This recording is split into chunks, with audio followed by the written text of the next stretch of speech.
वी-न्यूज़.pk कोयटा से मैं हूं गालिब निहाक। बलूचिस्तान हुकूमत अपने आइंदा माली साल का बजट कब पेश करेगी और इसमें आवाम के लिए क्या होगा?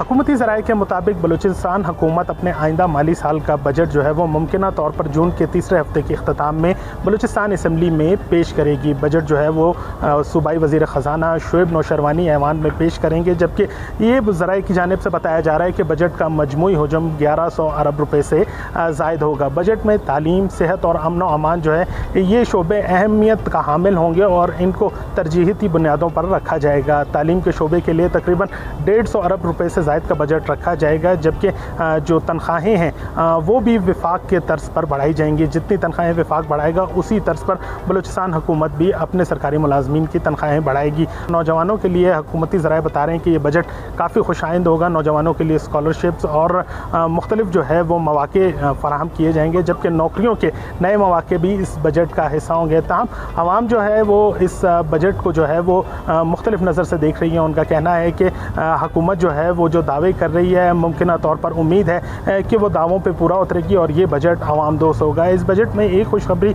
ये भी ज़राए के मुताबिक बताई जा रही है कि बजट में कोई इजाफी टैक्स नहीं लगाया जा रहा, जिसकी वजह से जो कारोबारी तबका है उसको काफ़ी फ़ायदा पहुँचने का इम्कान है।